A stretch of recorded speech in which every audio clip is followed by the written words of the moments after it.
Hey, it's Greg, and it's another edition of Unbreakable. It's TGIF Friday, October the 20th. All right. Let's get the bad news out of the way first, okay? We're going to talk about the Phillies loss, and then we're going to move on. As the players say, we're going to flush it. I wish I was doing this podcast from the bathroom. I'd be able to actually flush the toilet, but I'm not. So we're flushing it, all right? But let's talk about it first, just a little bit, just a little bit. Um, here's what. Hi, bud. Hello, Daddy. Who knows? Maybe Katie will pop in for a surprise visit too. Um, here's what the Arizona is doing. Okay, they have a new strategy. They are well, maybe it's not new. Phillies actually got around this strategy the first two games. They are sort of pitching around Schwarber, Turner, and Harper. How do I know that? I have the statistics. I'm not an analytics guy, but I have the statistics. Bryce Harper yesterday saw 17 pitches, only one was in the strike zone. And in the first two games in Philadelphia, Harper saw 34 pitches combined, only 11 were in the strike zone. Same with Turner. First two games, 37 pitches he saw, only 13 were in the strike zone. Schwarber, 25 pitches in the first two games, only 10 were in the strike zone. So what's happening is the Snakes aren't pitching, they're not giving these three guys anything to hit. They're hoping that they will chase balls out of the strike zone in the dirt, high, too high, outside, and get themselves out. Basically, the Arizona strategy now is not to let Schwarber, Turner, and Harper beat them. This is where players like Alec Bohm, who's in the cleanup spot, need to come through. So far, Bohm is playing great defense, but he's not coming through at the plate. Neither is Bryson Stott. Castellanos, of course, we know he's been hitting home runs lately, especially at home. But now, Phillies have to realize they are in a different environment, different ballpark, bigger ballpark, a pitcher's park. They're not going to be able to hit home runs as easily. Yesterday, we saw Phillies struck out 13 times. That was reverting back to pre-playoff Phillies, and they struck out a lot. First two games, and the Atlanta series, the Miami series, Phillies were not only putting the ball in play, they were making the pitcher work. They weren't swinging at bad pitches. They were waiting until they got strikes, and then they hit those strikes. Yesterday, the Phillies were flailing away, swinging too hard, trying to hit home runs. You're not going to do it as easily in Chase Field. Phillies need to get back to what they were doing, okay, which was putting the ball in play. If you have to play small ball for your next two games, you play small ball. Get guys on base, take your walks, run, keep being aggressive on the bases, and make things happen that way. You can't rely on the home run. The Phillies have all season long. But what happens when they're not hitting home runs, right? How are they going to score the runs? And actually, the only run the Phillies got yesterday was via a wild pitch. They didn't even knock that in. We know it's going to be a bullpen game today for both sides. Phillies need to score early and often, put the pressure back on Arizona, take the momentum away, take the crowd out of the game. The crowd, anyway, they're like dead people out there. They are not even 1/10 as raucous as our Philadelphia fans are.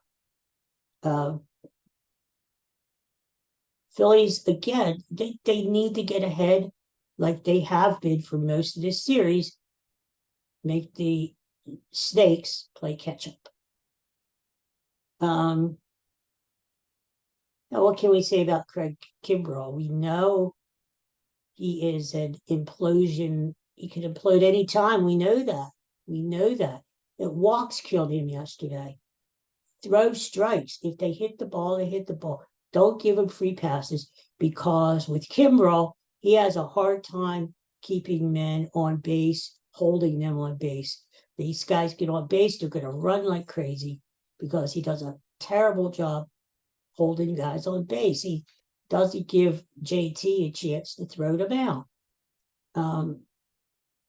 He can't give them free passes. He can't. I think it's too late in the season to change closers. I think you have to ride with Kimbrell. Although I would have him on a short leash. I would have Hoffman, even Soto. Soto has closed before. I don't trust Sir Anthony. Alvarado, he can close, but it seems like they're using him more in the 7th and 8th innings. I don't know. I just think it's too late to change Kimbrell. Kerkering, what can you expect? He is a rookie. We have to remember that. As great as he is, as great as he's been, he is still a rookie. And a rookie is going to have nerves sometimes. He's only a young kid. The only thing I didn't like was he's throwing his fastball over 98 miles an hour, and he's not throwing it enough. He's throwing that slider, which is usually a good pitch for him, but yesterday he was hanging it in the strike zone, and the Diamondbacks were hitting it. Okay, if your slider isn't breaking, use your fastball. You have a good fastball, use it. All right, so that's enough about yesterday's game. We do need to flush it, just like the Phillies are doing. They need to come out today and be aggressive. Never forget, the Diamondbacks, no matter what happens in Arizona, if Arizona even if God forbid they take the next 2 games, they still have to win 1 game in Philadelphia in front of our crowd. Do you think that's going to happen? It could, but it's going to be a challenge for that team. That team is still young. They're going to have to fly back to the East Coast. The advantage of the Phillies winning at least one of the next 2 is we come back for Game 6 on Monday. All the Phillies have to do is win 1 out of 2 at home. They can't do that. They don't deserve to go to the World Series. Make it easier on yourselves. Phillies, win today. Put the pressure on the Diamondbacks to win Game 5 on Saturday. If they do, you come back home and win 1. Take it 1 game at a time. Today is a big game. It's not a must win, because if Arizona wins, the series is tied 2-2. Then it's a best out of 3 series. The Phillies have 2 games at home. No, it's not a must win, but it would be nice, put it that way, if the Phillies won today. I picked the Phillies in 5. I'm sticking with it. Although 6 may not be out of the question, but Phillies still win. Phillies have the better talent, all-around talent. Not only are the Diamondbacks young, they're just not as good. And do you really think the Phillies, who are a team of destiny, who are on a mission, do you really think the Phillies are going to allow this Arizona team to get in their way of their goal of winning the World Series? No, it's not going to happen. It's not going to happen. The Phillies are eventually going to win the series. They're going to go on to the World Series and win that. So, it's not fun sitting here and watching your team lose, but realistically, you knew Arizona, it wasn't going to be that easy. Arizona was going to win at least 1, maybe 2 games at home. We do that. It hurts. I hear people on the radio. Oh, I'm done with this team. Oh, they had it. They never had it. They never had it. Yesterday, it was a slim 1-0 lead. Having a game means you're up 4-0, like they were in Atlanta, and you blow it. So they never had that game yesterday. And you can't get down on the team. I mean, Jesus, they have been great this postseason, and especially at home. We knew the Diamondbacks would have played better at third place. And the Diamondbacks, they didn't really play that well. They screwed up on the bases a few times. Phillies just weren't good enough yesterday. Why? I don't know. But every time the Phillies have gotten down this postseason, they come right back. As Castellanos said, we get punched in the face and we respond. I think that's what's going to happen today. The Phillies respond tonight, and I look for a big win. Now, in the other series, very interesting. You've got the Texas Rangers, who took the first 2 games at Houston, go home for 3, figure, well, they're going to wrap it up, right? Against their division rival Astros. No. The Astros, who played better on the road, took the first 2 games in Texas. Now that series is even 2-2. Game 5 is today in Texas. Texas better win, because if they don't, they're going to be down 3-2, going back to Houston. And even though they won 2 games in Houston, it would be a tall order to say they're going to win 2 more in Houston. So this is almost a must-win for the Texas Rangers today. And as much as I hate the cheating, sniveling, evil Houston Astros, give them credit for not rolling over and playing dead and losing to Texas. Texas, they have to hear footsteps now. But Texas, they were in first place most of the season in American League West. Houston caught them at the end. Houston has been beating their brains in all year. They've been, especially in Texas, at Texas. It's really a pain in the ass to have 2 Texas teams playing each other. Yeah. Anyway, I expect Texas to win today, go back to Houston, and make Houston win 2 games at home. Basically, that's it. But Texas may be hearing footsteps, thinking, here comes the Astros again. So that's going to be very interesting to see what happens in that series. Well, I have some other stuff I wanted to talk about real quick before I leave you. Rolling Stones released a new album today called Hackney Diamonds. I've listened to about half of it so far, and it's great. It's great. If you love rock and roll, all-time rock and roll, the Stones, these guys are like all like 80 years old, and they're still rocking. Oh, my God. And the Stones played a invitation-only gig yesterday at a small club in New York City. Lady Gaga, who sings one of the songs with Mick Jagger on the new album, was actually there at the club and did the song. The Stones did 7 songs altogether, 4 new songs, and 3 old classics. Jumping Jack Flash, Shattered. I tell you what, give Mick Jagger and the Stones credit. They are still rocking. They are still rocking. You cut through all this crap, this rap, and this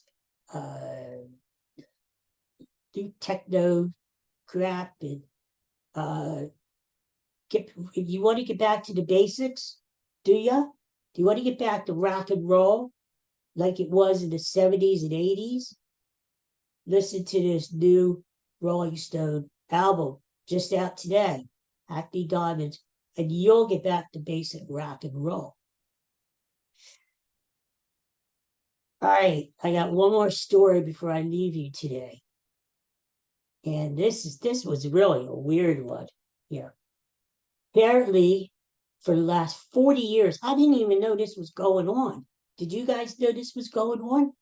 For the last 40 years, on this coast, off of the coast of France, somewhere in France, the Garfield phones have been washing up on the beach shore for 40 years. You know, you ever Garfield the cat?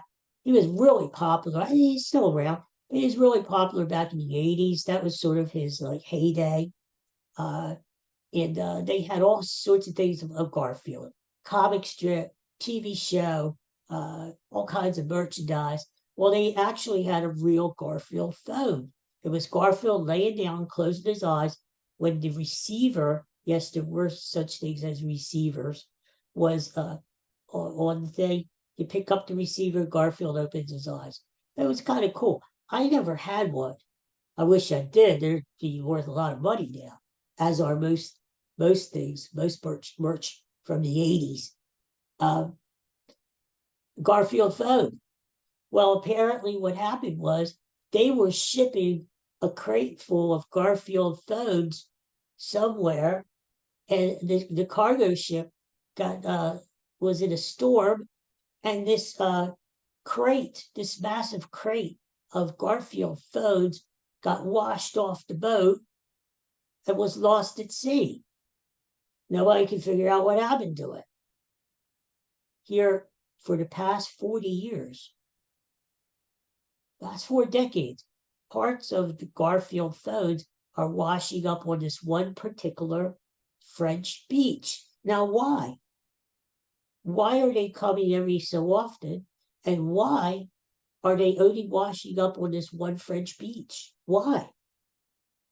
People couldn't figure out the mystery. I mean, you'd have Garfield's head show up, Garfield's phone cord, the receiver, the tail, whatever. And these French, some of them know Garfield, some of them don't. Some of them say, what is it, La Mickey Mouse? No, he's Garfield. Well, these parts kept washing up on the beach. You knew it was Garfield because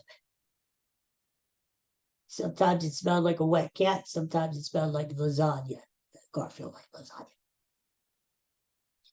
Anyway, mystery solved. One of the local farmers around there, he found one of these phones washed up on the beach. He decided to solve the mystery that all these scientists and all these smart people could not figure out. He figured it out. At low tide, he went below the beach there, the ocean. Here's what happened. Okay, rather than me explain, even Bud's getting tired. This massive crate, which was made of metal, somehow got stuck in a sea cave just off the shore of this French beach. Somehow it got wedged in there, and full of hundreds and hundreds and hundreds of Garfield phones. Well, every once in a while, depending on the waves, and maybe there was a storm, one of these phones would shake loose of the crate and go up to the top and be washed on the shore. So that's what it was. For 4 freaking decades, this happened, and nobody figured it out. They thought maybe it was aliens or something. I don't know. Zombies. But the phones, that's how they, once in a while, one piece would come out, and another phone, and another phone, and another phone. So they finally solved the mystery. I don't know whether they took the metal crate out, got what they're going to do with the phones. I wouldn't mind having one. Yeah, well, you could sell it or you could use it. One person asked, do they still work? Well, I don't know. But anyway, mystery solved. The Garfield phone. All right. Well, you guys have a great Friday. TGIF. Have a great weekend. I'll be back tomorrow, of course. We'll talk more Phillies. I'll give you my NFL pick for the weekend. I've been doing pretty good at that. And we'll talk we'll talk some more. So go Phillies. Relax. Don't stress it. The Phillies are gonna win this series. Book it. They're gonna win this series.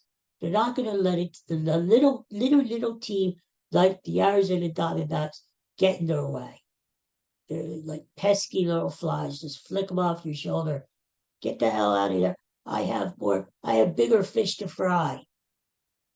So I'm looking for a Phillies win tonight. The boys will come through. All right. Well, thank you for listening. Thank you for watching this rather lengthy podcast today, but I had a lot to talk about with you. And it's always great to be here and reaching out to you guys. So you guys have a great day. Bye, bud. Say goodbye to everybody. He doesn't care. He's sleeping. He's old. Katie never showed up. What's her problem? The diva. All right, you guys have a great day. I'll talk to you tomorrow. Go Phillies. Bye.